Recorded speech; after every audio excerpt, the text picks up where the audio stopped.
Good. So right after lunch, people still trying to get in, we will kick it off, My name is Joachim Rupp. I have the honor here today to moderate that panel, Very impressive lineup of industry specialists, And we will be talking about the current investors' appetite. And to kick that off, maybe just a very brief intro.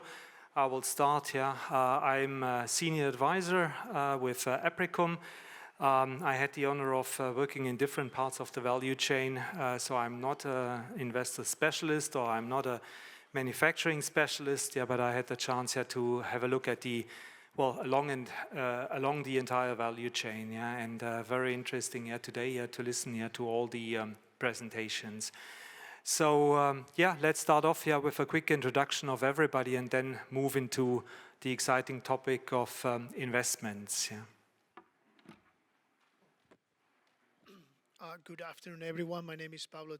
I lead my own consulting firm. I help companies to navigate the environment and the renewable landscape and strategies. That's the best way to describe myself. Hi, good afternoon. My name is Frank Dekker. I represent Altesca. We're a firm of investors in the very early stages of projects, so when they are still being developed. Hello, my name is Daniel. I represent nextE. We are an independent power producer based in Romania, focusing on the C&I sector, building long-term collaboration with big consumers. This is our main focus. Nice being here. Thank you.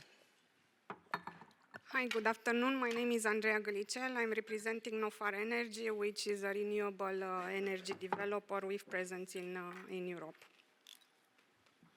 Hi, I'm Ginevra Guzzi. I'm the Director of Renewable Energy Liaison for Microsoft in EMEA. So I lead all of our strategic communication and strategy for renewable energy procurement in Europe, Middle East, and Africa. Good afternoon, I'm Philipp Kock. I represent Encavis AG, which is a pan-European IPP with an active presence in 10 countries. We do both wind and solar and increasingly also battery storage. And I guess today it's also interesting for you in the audience to hear a bit more about what changes inside Encavis after the big takeover last year. We were a listed company, are now privately owned, and this has some implications also for our topic. Hi everyone, my name is Rosanna Burling. I am representing Vattenfall, so I'm the Head of Portfolio Strategy and Business Excellence in our Solar and Batteries department. So most of you will probably have heard of Vattenfall. We're one of the largest utilities or integrated utilities in Europe. Headquarters are in Sweden, but I'm based in our Dutch office. So really looking forward to a good discussion. Very good, very impressive lineup. So let's move on and move into the topics. Current investors' appetite. This morning, we heard already a lot of talk about business cases, about prices, about trading. More like from a manufacturing point of view or from a financial point of view in terms of building up a business model. And this is, we would like to have a look at the topic from the other way around. What are the criteria for investors? What are stop or go and no-go type of criteria? And let's start off here with the first question. Why are investors focusing on renewable energy and energy storage? What are the drivers for that? Maybe Pablo, you can chip in. Okay, we lost the micro. So just to kick off, what are the economic drivers, the policy drivers? Why are investors focusing on renewable energy? So. These go by waves, and now we're basically riding the wave of investment in renewables that started 3-4 years ago. So now we basically have momentum. So investors are focused on this asset class, among other things, because it makes sense and they have a lot of money and they have to do it. So there's a lot of momentum. The key question is where to put the money and in which countries, pan-European. So that's now where they struggle the most. In every country, they see different aspects of issues, complexities, dynamics that they need to again navigate. So the rationale is A, they have the money, B, they have to do it, C, the third element is where and in which technology. And 5 years ago, the shine was shiny, the wind was blowing, and everything else was perfect. Now, still the same elements, but they're not perfect. So it's the complexity what makes the decisions for investors difficult, and what is sort of keeping many people awake. Very good. Anyone else wants to chip in on that topic? I guess from the investor side, I think if we want to really simplify it, is climate change isn't going away. And so our commitment towards a clean transition is staying, despite market changes, despite geopolitical changes. So for Microsoft, just like for many other companies, our sustainability commitments are here to stay. We hold steadfast. We have a commitment of procuring 100% of our electricity consumption with clean energy within 2025 already at the global level, and we're on track to achieve that. And our target for 2030 is actually much more ambitious, which is what would be a 24/7 kind of commitment. We call it 100-100-0, 100% of the electricity, 100% of the time, zero carbon. Announced in 2020 was super ambitious back then. It's not changed, and I think that's important for a lot of investors like us. We continue to work towards those targets. Those don't change, and it also makes a lot of economic sense. We are very exposed to electricity market price swings because we purchase, obviously, a lot of electricity for our data centers and offices, and so it also makes economic sense to hedge that with long-term PPAs. Very good, yeah. Jan. Yeah, there's maybe one aspect I'd also like to add, and this one is about politics. And while we all like to complain about what politicians do all day, I guess in general it's fair to say that politics is not the stumbling block it used to be maybe 10 years ago. Because given the example of Germany, it was always very important who headed the next government after an election, and this had a direct influence on how many capacity we could add and how the remuneration worked.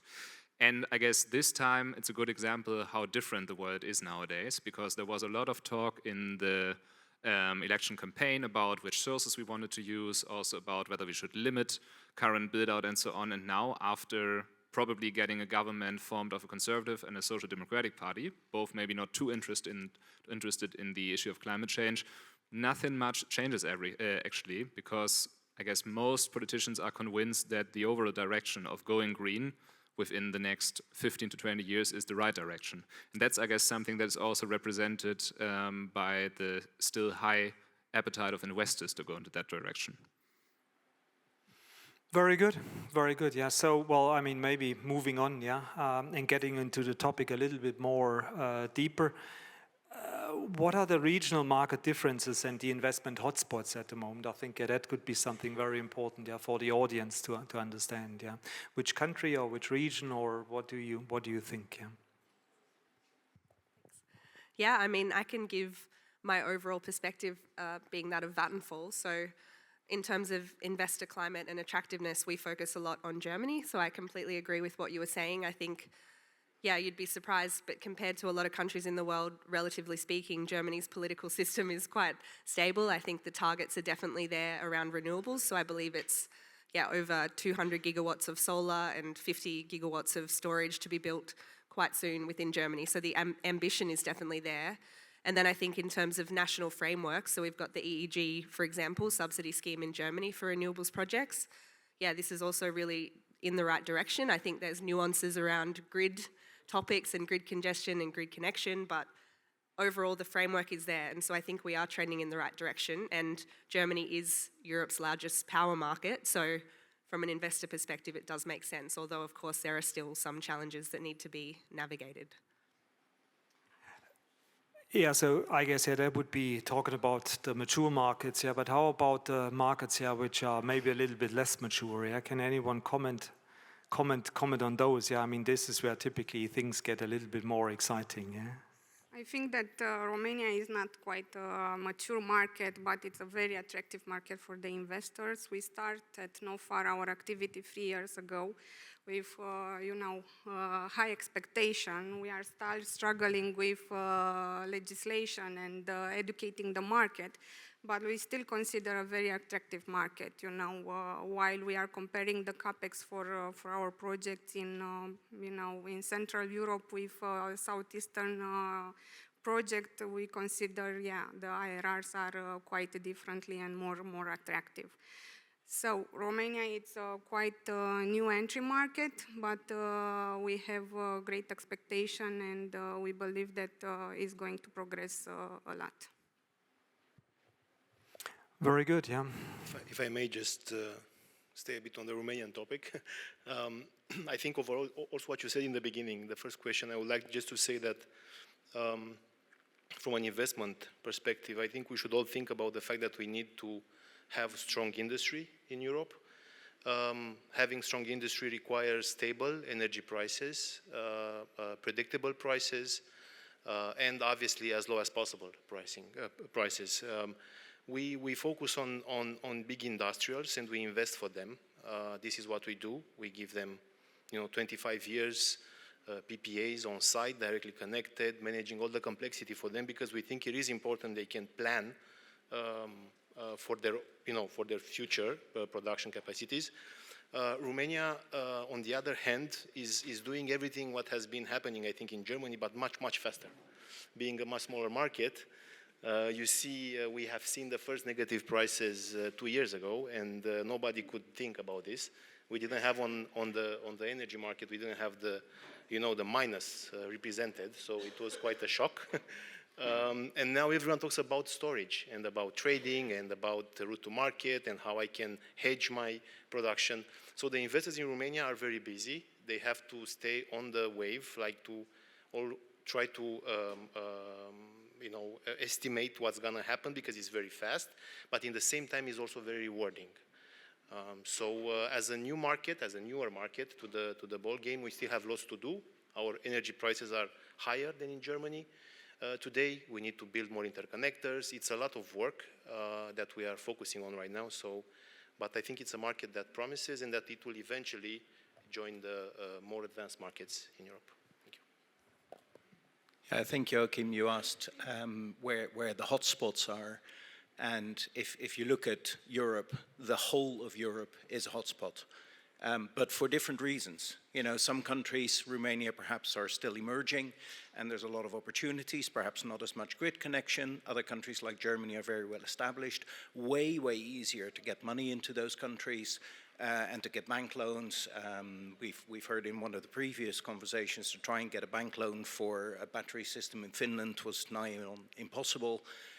So you just you pick your poison, we say. No market is perfect. The very easy projects disappeared 15 years ago, and now everything is difficult, but for different reasons. But when you look at the whole of Europe, everything is full of opportunity. Very good. Yeah, I would like to come back here to Daniel one more time. I mean, we're now moving into like the mechanisms for investing or the organizing the offtake. Yeah? Yep. So, well, you made a point. Mature market. Subsidy, and we just had the 20th anniversary of the EEG in Germany. Yeah? Now there are different things, obviously, in PPAs, and you mentioned 25 years PPA, and I would like to point out, I mean, that's really quite something. Maybe you can elaborate a little bit more. What is a typical time frame for a PPA? Is it 5 years? Is it 10 years? Or what? So, I mean, when we say general PPA, I think people think about, off-site delivery, so the production is remotely installed compared to the consumption place or to the, consumer, the off-taker. And these are typically in Romania probably something like, I would say, directly with the off-takers, like 7 to 12 years, what we see, around 10-ish, most of them. A lot of virtual PPAs, which is a slightly different topic, but this is also happening. Our niche was actually, we could see that Romania still has a lot of production places with nearby land.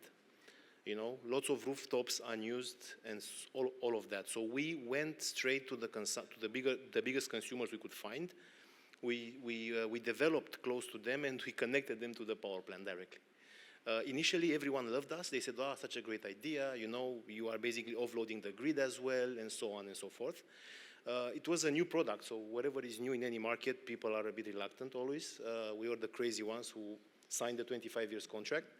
And this was a small one initially. It was a 7 megawatt contract, but then we did a 50 megawatt contract, and they could see that we are serious about it, and we keep going on.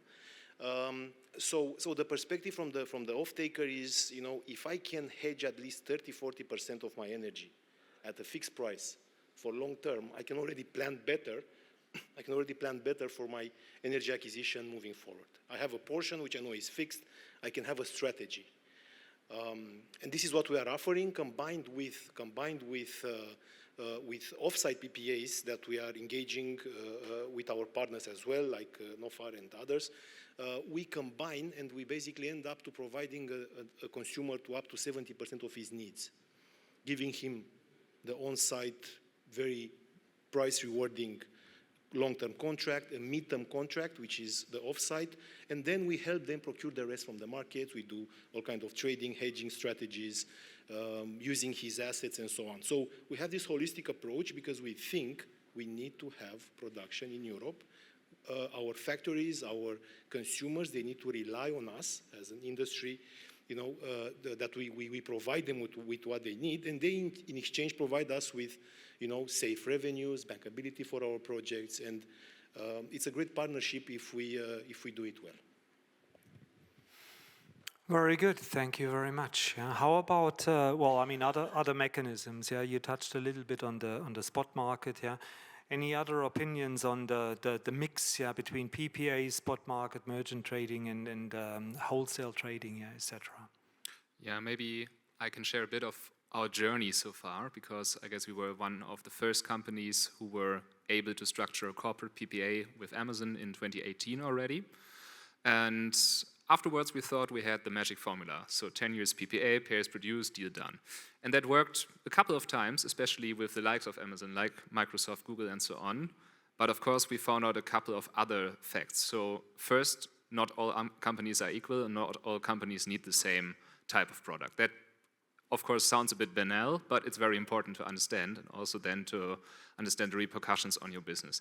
Second, the 10 years PPA is maybe also not the most attractive product for you as an off-taker, because you give up all the offside. Actually, you're really locked in for the long term, and while your bank is very happy, that's maybe not what you want to do as an energy company.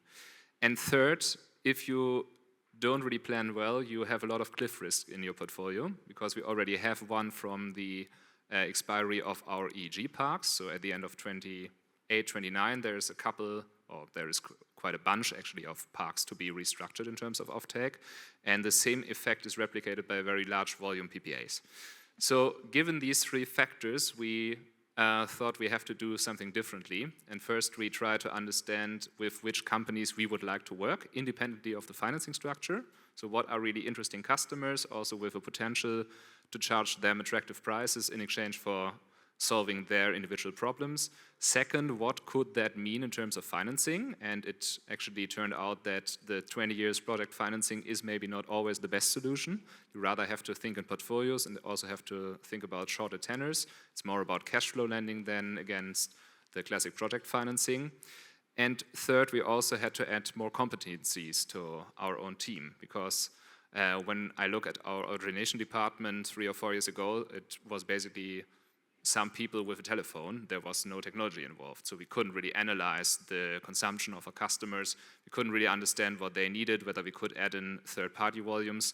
Now we have this machine up and running, and it was quite a journey. I guess the Vattenfalls of this world are a bit more advanced on that, but it's actually worth the pain. And I guess being an IPP, we can only re-emphasize this message. It's very important that you understand that you have to become an energy company in the end, and that just producing electricity and then loading off the risk at your off-takers is probably not a winning formula and will actually lead you not in the future.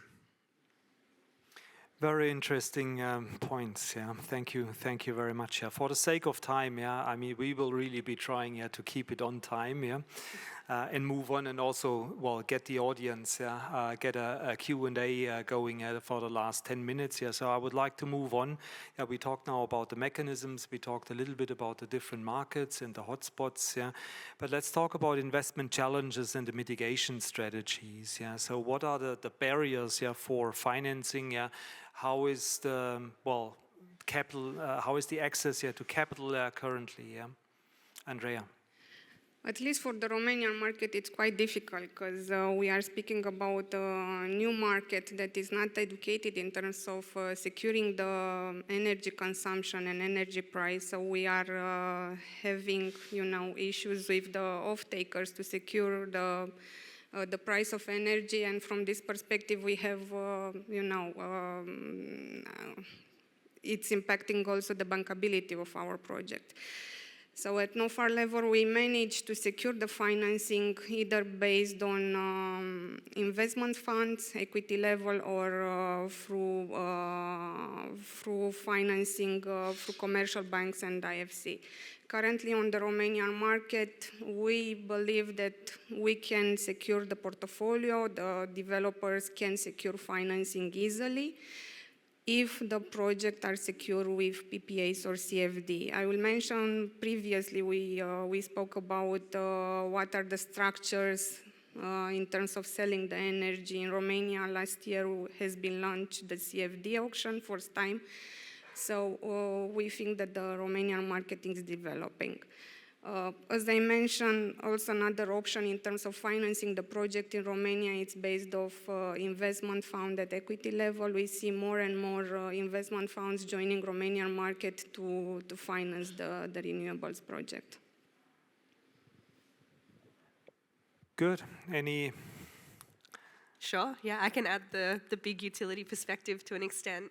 I think, considering current investment headwinds, we do see our investors, of course, want a significant portion of revenues secured if possible. And at Vattenfall, I think for us, this is really an interesting situation where we currently have quite a large portfolio of solar PV assets, like grid-scale solar PV. But as we've probably discussed, the solar market is challenging at the moment. PPAs of solar-only projects can be challenging with less values. And so this is where we really see storage as kind of an important risk hedger for renewables, or at least together with solar. So I think these hybrid projects and kind of, the attractiveness that this can present to investors, as well as the offtake profile of hybrid PPAs. So this is something we're looking at as well if you really think to the investor perspective, but also the offtake perspective, what do off-takers need? It's kind of a stable, flatter profile, something quite predictable. And if you have your hybrid projects with your solar and your battery, and you're able to sort of play around with that, of course you can meet that requirement. So I think, I can't speak deeply to the investor mindset, but I do think from the utility perspective, we're starting to really think through the strategy around these hybrid projects in addition to standalone storage on its own. Yeah, I think you nailed it, Rosie, because it used to be really easy, right? You had a proven technology, it made energy, solar PV, and you sold it as it was produced. Thank you very much. And here we are at the third conference talking about energy storage. And the models for trying to put that forward, we've heard it in the morning sessions, are so complicated that it's very, very difficult to put an investment model together that makes sense, that the investment committee, who don't do this every day, understands. And then on top of that, the technology for battery storage isn't as clear-cut as it is for solar PV. You have one way of making electricity from solar rays. You have 1,000 ways of storing that energy. And that's how the first keynote started, I think. So, different models, way more complex, and different technologies as they emerge. What we're buying now is not what we're going to be buying in 5 years' time. And what we're selling now in terms of electricity or grid response or whatever it may be is probably not what we're selling in 5 years' time. So now try and model that and create an investment for it. Good luck. Yeah, Ginevra. I would just add, I'm in perfect alignment with my fellow panelists. I'm so thankful that Rosie brought up the concept of hybrid PPAs and knowing what your off-taker wants or needs.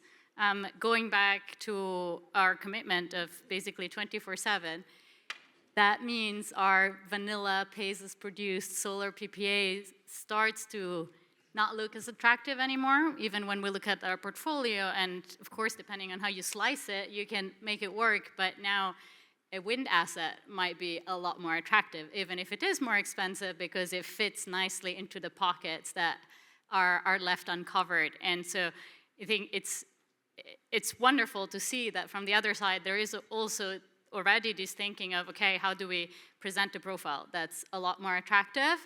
And I think that that's something that the energy company is much better equipped to do than if the off-taker starts to work out the exact portfolio of, hold up, I'll take one project here with a profile of this kind and another one. Of course, we can do it and we can model it ourselves, but it's not our business, and necessarily it's not where our expertise lies. So if the energy company with a much better modeling and expertise does that, then I think we'll move the market forward much faster. So great to see that you're already thinking that. If I may just quickly, last comment. Just very, very quickly. I think the most important point here is that it's not a plain vanilla thing anymore. So you need technology, you need to optimize constantly, you need to understand your off-takers up to down to the 15 minutes consumption profiles and build up from that. It's not, we all talk about this complexity that renewable energies are bringing. We just need to manage it. I think we know much more today than 5 years ago, but I'm fully agreeing with everyone here saying that we have to all become more technology savvy and optimizers in a way, So we're having a shifting landscape, basically. That's, I guess, the summary or the quick summary. So that's the current appetite. And just before we move into the QA, anyone wants to take a stab at what are going to be, what's the future going to be about? If we would be sitting here in 5 years' time, so 2025, 2030, what would we be talking about in terms of investors' current appetite?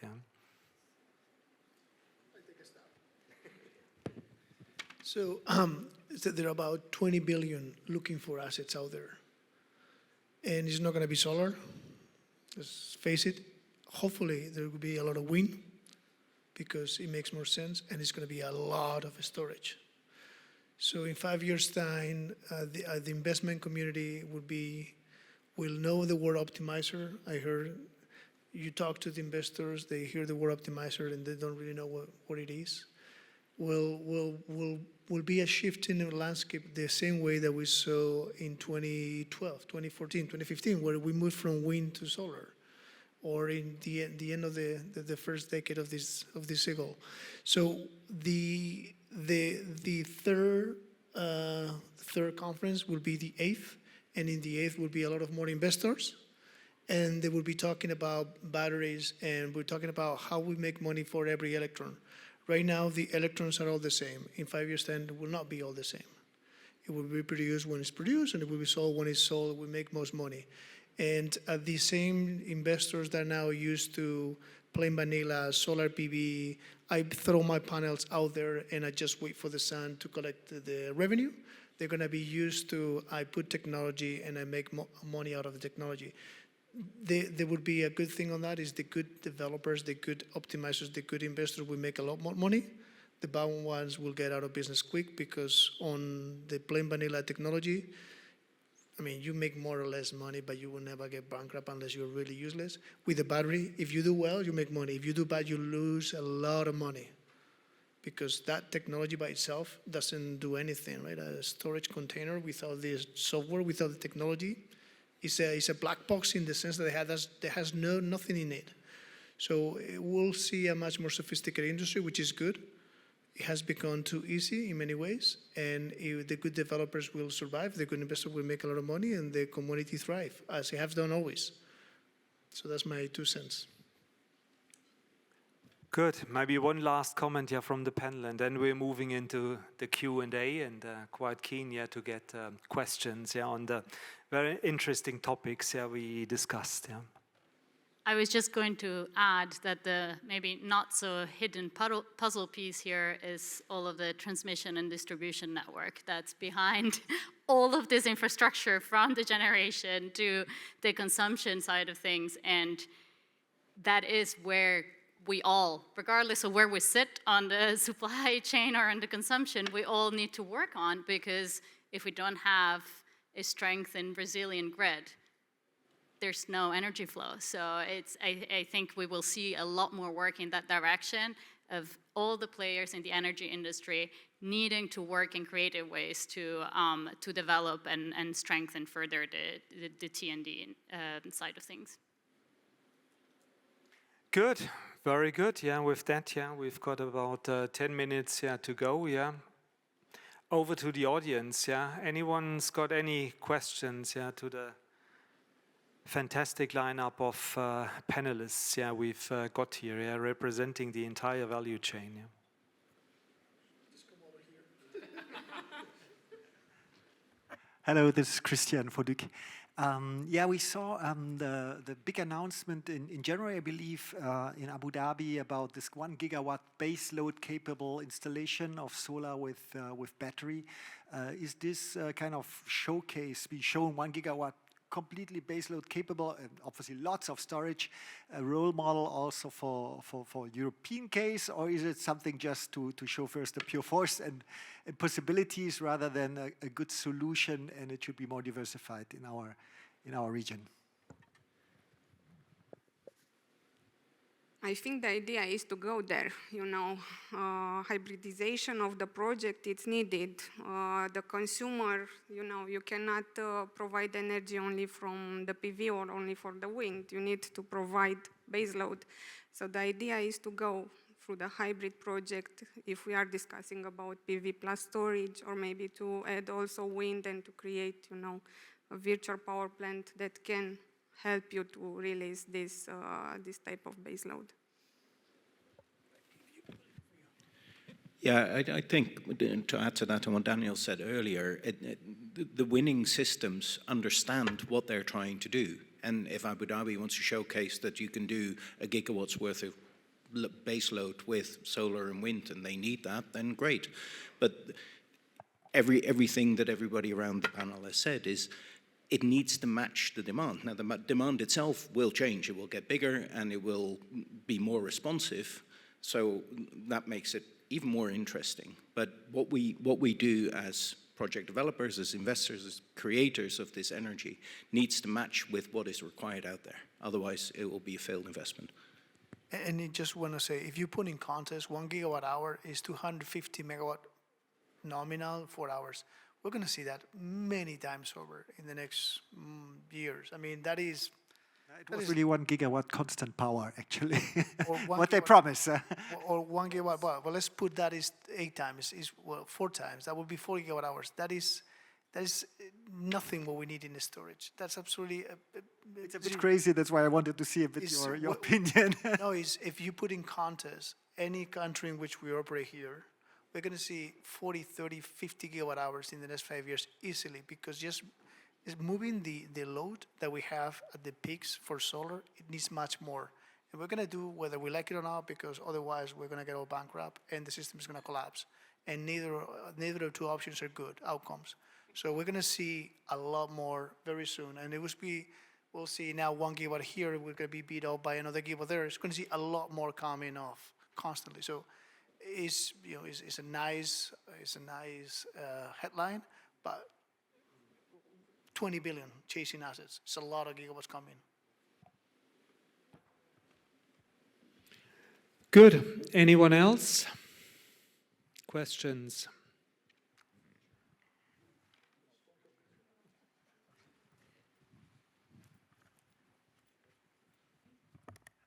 Thank you very much. Farid Komati from Afri Management Consulting. So maybe a question on your appetite in numbers. So maybe we have Germany and Romania. Could you tell us in terms of IRR, what are your expectations today for energy storage on a merchant case and maybe on a tolling case, Germany and Romania? Okay, I will be the icebreaker. So for Romania, and as I mentioned, the IRRs are quite interesting. If we are speaking about merchant structure, in terms of IRR, we are looking at 12-13%. In terms of hybrid project, yeah, storage plus PV. While for Germany, I don't know. Well, it's basically the same. So for a merchant, you have to go in the high double digits, actually. And on a combined base, it's always about what you want to do with the combined system, so to say. So I guess there is no single number I would like to break it down to. But I guess every asset that comes, at least in a combined case, at 10 or over 10 is a good one. Thank you. And for the toll fee, are you considering single being enough? Like close? Nope. Because that's not really interesting for us. This is in the end just an asset lease, so to say. We like to be on the other side, actually, and offering tolls, but just investing into a battery to give it to somebody else to do the marketing doesn't really make sense for us as an energy company. Makes sense. For tolling, Romanian market, it's a new entry, so we have not concluded, not yet, a tolling agreement in Romania. Are several under discussion, but you know, as I mentioned, it's a new entry in terms of storage and tolling agreement.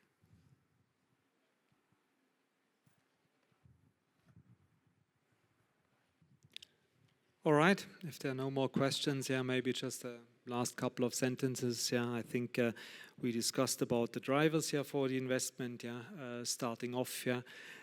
Talked about the complexity, investment decisions, yeah, and also, yeah, try to give a bit of an overview or an outlook, yeah, of what the investment climate and outlook and well, appetite, yeah, will look like in 2030. And with that, well, I would like to close. Yeah, thank you very much. Yeah, and well, I guess we're all going to be available, yeah, for further discussions, yeah, over coffee. Yeah.